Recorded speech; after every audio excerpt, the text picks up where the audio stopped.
It's 1928, and suspension bridges are being built all across America. New designs and new materials make for rapid construction. This is the Silver Bridge, crossing the Ohio River at Point Pleasant, West Virginia, on its opening day. My father was vice president of the corporation that built the Silver Bridge. It was a wonderful time to be a young American boy. The Roaring Twenties, they called it, and America had never been as prosperous. They just thought nothing but the best in the future, and a wonderful time for America.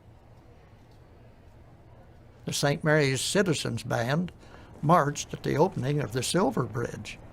My father and mother went to that opening, and it was supposed to be a very gala event, but unfortunately right in the middle of the parade they had some rain, and everybody was running and trying to get out of the rain. That dampened the fervor of the thing and the historic impact of it. Shortly after work commenced on the Silver Bridge, another bridge, almost identical in design, was constructed at St. Mary's, about 70 miles upstream from Point Pleasant. The bridge was formerly named the High Carpenter Bridge. It was really ready for a big thing to happen at St. Mary's, and people were just rousing to welcome this new thing called a bridge crossing the River St. Mary's. In a suspension bridge, the uppermost supporting chains, strung from tower to tower, are members in tension, and they exert a downwards force on the towers. The deck is supported from the cabling system using a series of vertical hangers, and these hangers are also in tension. The bridge should be designed so that the degradation of any one tension element of the structure doesn't immediately lead to collapse. Nowadays, suspension bridges use cables spun from many individual wires, but in fact the suspension chains in the High Carpenter and Silver bridges were formed out of long lengths of steel, with holes drilled out at either end. These eye-bars were put together in much the same way as the links in a bicycle chain. A bolt is used to join the eye-bars together. The resulting joints in the suspension chain can then move in response to the forces placed on them. The bridges were both painted with an aluminum color and described as a beautiful silver color. Although the St. Mary's Bridge never lost the name, the High Carpenter Bridge. It always had that, never alluding to the paint at all. But the Silver Bridge was very proud of that silver sheen that they got from their aluminum coat. And when the bridge was even repainted, every time, so far as I know, always silver or aluminum, but always referred to as a silver bridge. But the word aluminum and the fact that the Silver Bridge would be painted aluminum, I think had more of an impact on the psyche of the public than did the fact that it was steel. But after barely 40 years, the design and materials used came to haunt them. On December the 15th, 1967, the bridge fell in less than 1 minute, with the loss of 46 lives. A 20-year-old eyewitness at the time was Charlene Wood. I was actually on the bridge when it fell that night. I was going home from work, and a trembling of the bridge and a noise that I couldn't even describe what the noise was like. But I realized that maybe something had hit the bridge, and I decided I wasn't going to cross it. So I threw the car in reverse, and as I was backing, the car stalled on me, but it kept going. And when I was able to get it stopped, the bridge had fell in front of me, and my wheels was on the ledge there. But what was the cause? Was it an accident, carelessness, or inadequacy in the design? The problem couldn't just be that this bridge was a suspension bridge using eye bars. because that was a known technology with many contemporary examples. The city of Pittsburgh has 3 suspension bridges spanning the Allegheny River. Known collectively as the Three Sister Bridges, all employ eye-bars in their suspension chains. They were constructed at much the same time as the Silver Bridge and are clearly still standing. They do, however, have a marked difference in their design. This one is the 6th Street Bridge. The eye-bars are configured together in clusters, meaning that several eye-bars are used to form each chain, and so the failure of any one eye-bar won't precipitate a collapse of the structure. In fact, the steel used here is of a lower strength than that used in the Silver Bridge. But these bridges are said to have a safety factor of at least 2. That means that they're designed to support more than twice the greatest expected load. The Three Sister Bridges were built in 1928, and they were expected to last 100 years, and at the rate that they're going now, I'd expect them to last 125 years. The major difference between the designers of the past and the designers you have today, the members that were designed on steel structures were over-designed, where the steel members only needed to be 1 inch today. Well, back then they would make them 1.5 inches. So you had that 1/2 inch of material that could actually deteriorate before it even impacted the structural capacity of the bridge. With each eye-bar weighing several tons, assembling them into suspension chains was no easy undertaking. But clustering them together had become a time-honored technique, because that way, a degree of redundancy comes from the way that multiple eye-bar assemblies provide multiple load paths.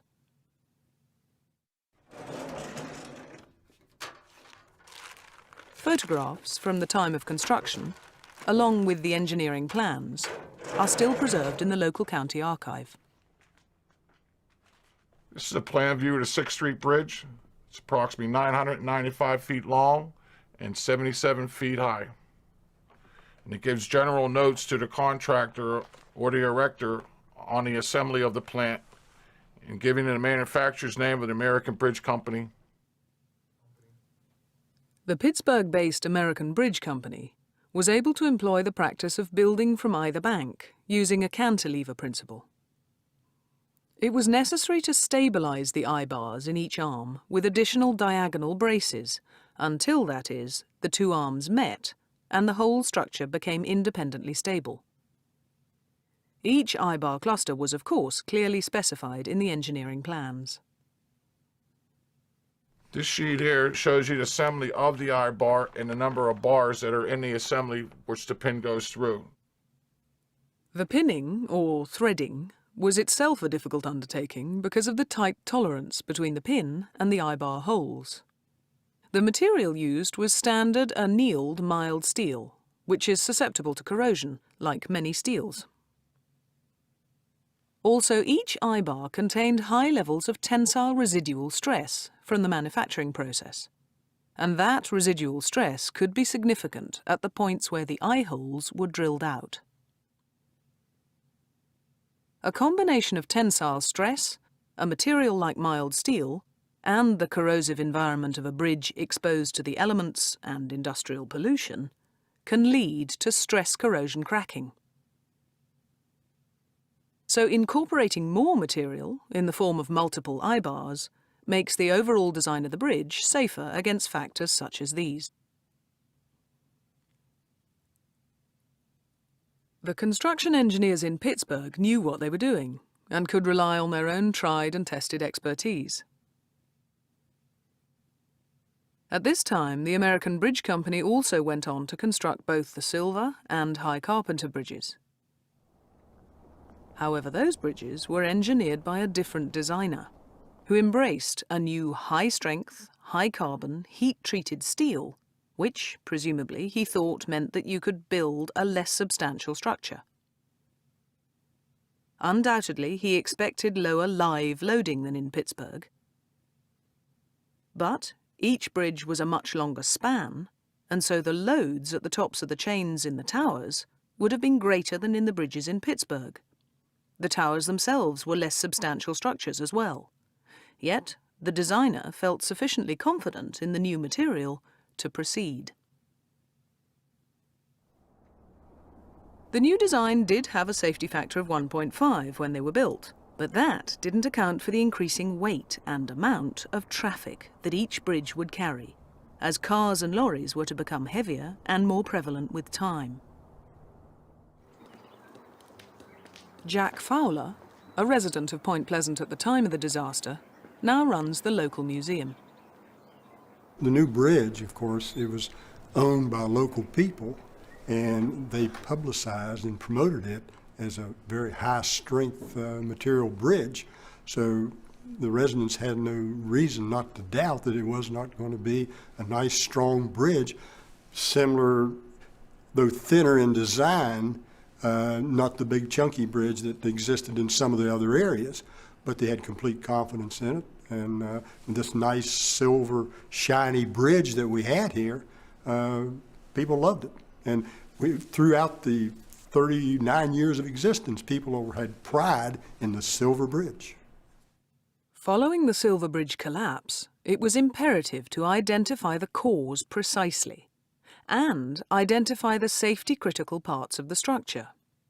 The big problem facing the investigators was that 90% of the bridge was submerged in fast-flowing river. The next day, people came from every place, the state, the federal government, Ohio, West Virginia. They had crews in here, the National Guard, and they were out trying to drag and recover bodies, and they were bringing in the Corps of Engineer derricks, boats to start removing the steel. Well, after they recovered bodies, they wanted to reconstruct the bridge, and as they pulled pieces out, they numbered them, marked them, and then they took them and laid them all out in a field to try to find the culprit, what happened, where was the failure.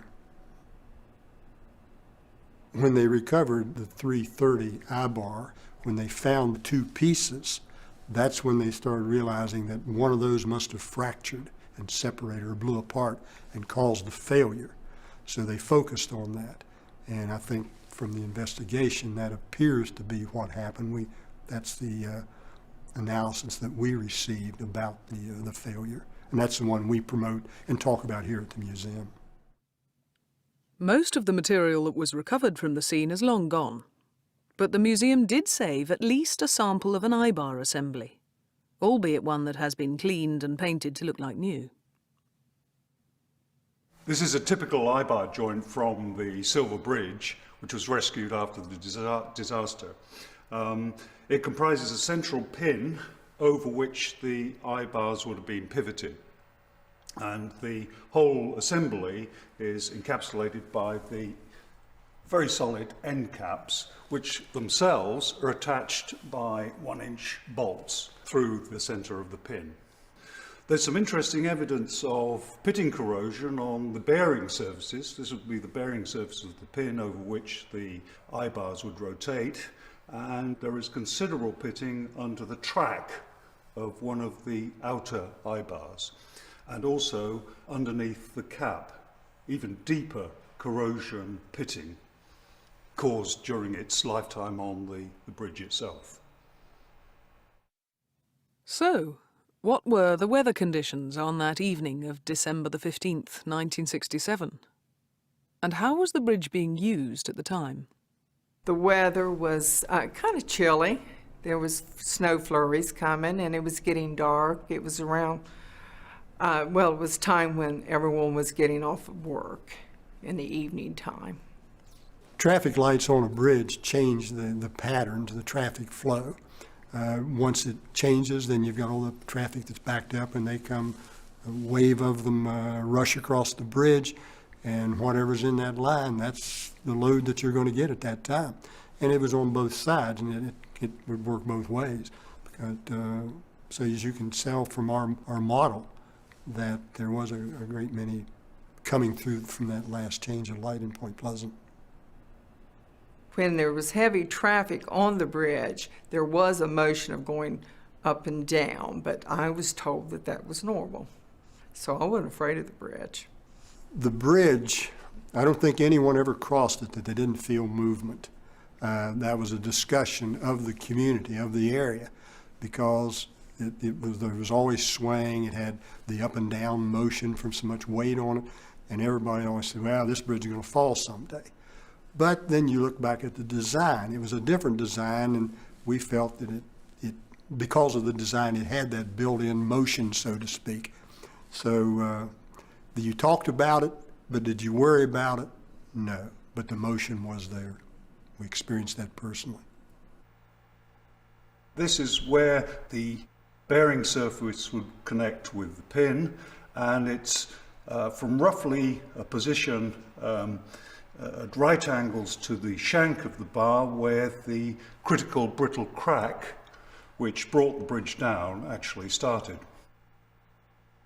On the inner bearing surface there's extensive pitting corrosion, very similar to the one on the corresponding part of the pin, and also traces of fretting marks caused by particles of rust wearing away the surface as the bearing moved.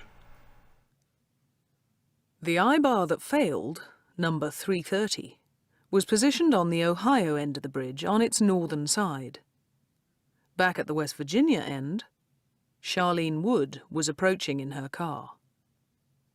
But with the failure of that eye-bar, she was heading into trouble. As I stopped, the bridge was coming forward like dominoes, swaying back and forth. The tower went to the north when it fell. And as I was seeing all this, unbelievably, didn't know what was really happening. I did know what was happening, but it just hadn't registered yet. So what did the forensic investigation conclude had happened to make the bridge fall? Well, eye-bar 330 was defective because it had particularly high levels of residual stress left after its manufacture.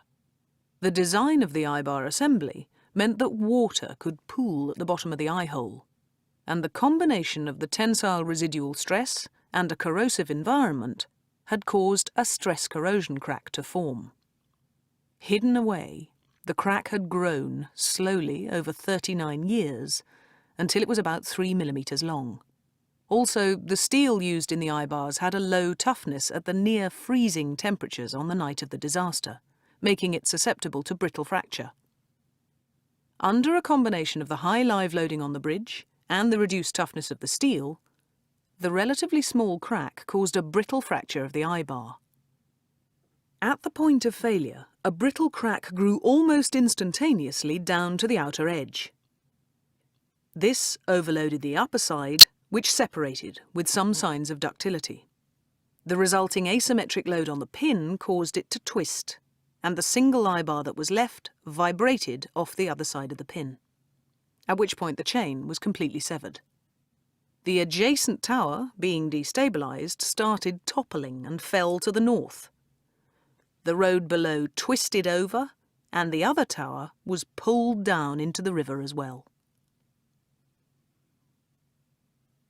What we thought about after the event was how it was inspected, and if it was and you found something, then what do you do to replace it? How do you get in here and replace one of these eye bars or one of the joints if something, if it's corrosion or you found failure in it? How do you go about replacing that? But I guess that the people at the time had so much confidence in the process of this new high-strength steel that there wasn't a fear. And I'm sure they built in factors, but we found out later that it wasn't as purported to be. Following in the wake of the Silver Bridge disaster, one immediate legacy was that the High Carpenter Bridge was closed. The sister bridge had to be closed because, it was a similar design. The same company built it. We know now that they knew that there wasn't any way to inspect it and to correct any findings that they might have. So public opinion almost required that bridge to be closed to vehicular traffic. So I sneaked through the bars of the barrier and walked across the bridge, and the people that were waiting to get some way to cross, they just followed me like little chicks following a mother hen, and there were just a trail of us pedestrians. But Dick asked me, he said, aren't you afraid to cross the bridge, just to show you how the people were affected by the falling of the Silver Bridge, that they thought that bridge could fall at any time. I suppose a case could be made for not having closed the St. Mary's Bridge as soon as they did. It had different use. It didn't have the traffic lights at the end. It didn't have the interstate traffic that our bridge had here, the tractor trailers, all the heavy loads that it carried. There could have been means of inspecting to find if there was failure on the bridge, if it could be used in a different manner. But I believe that public opinion would not have accepted that. There was too much pressure because of this terrible disaster we had here. I think public opinion would have overridden whatever they may have found. They couldn't get it out of their minds. The fate of this bridge was sealed. The National Transportation Safety Board had no other recourse than to say they had to condemn the bridge because they couldn't prove it was safe. And they were no doubt right in coming to that conclusion. So, apart from the subsequent demolition and removal of the High Carpenter Bridge, the Silver Bridge disaster did at least have a lasting legacy in terms of bridge safety in general. When the Silver Bridge collapsed in 1967, President Johnson established National Bridge Inspection Standards, which are the guidelines that are used throughout the United States for all bridges that are inspected. The National Bridge Inspection Standards require that every bridge be inspected on a 2-year frequency, and if that bridge has any problems, it's increased to 12 months, or it could be once a month, depending on how severe the problems are with that structure. The three sister bridges have already been inspected over 20 times, and they will continue to be checked for safety. In the past, the designers had designed this bridge to last 100 years with a factor of safety around 2, and due to the heavy loads that are traveling across the bridge today, that factor of safety has probably gone down, but it's still a safe bridge to travel. To replace these particular I-bars, because they're in tension, you'd have to design another support system to support it while you're removing it. So you'd actually build some false work. It would be another bridge next to the exact same bridge that you have, and then remove that false work when you're all complete. The different techniques that we use to inspect the steel members would be non-destructive testing, where we can x-ray the metal, or we can use a sonogram, where you use a gel over top of the metal with a sound probe. In the near future, we're going to make some minor repairs to hold us over until we have time to develop plans for a major rehab on the bridge. In that major rehab, we're going to replace the deck and all the steel members that are deteriorated and paint the structure over again. In America alone, there are over 1 million bridges, and thanks to Silver Bridge, they all now receive regular inspection and maintenance. In the case of the three sister bridges, redundancy was built in from the outset in the form of additional I-bars, reducing the criticality of highly stressed joints. It's just as important today for those engineers responsible for designing and maintaining bridges to be aware of the need for redundancy, where the inevitable weakest links occur in a structure. And also, knowing those weakest links to protect them from the effects of corrosion and fatigue, and thus ensure the integrity of the structure.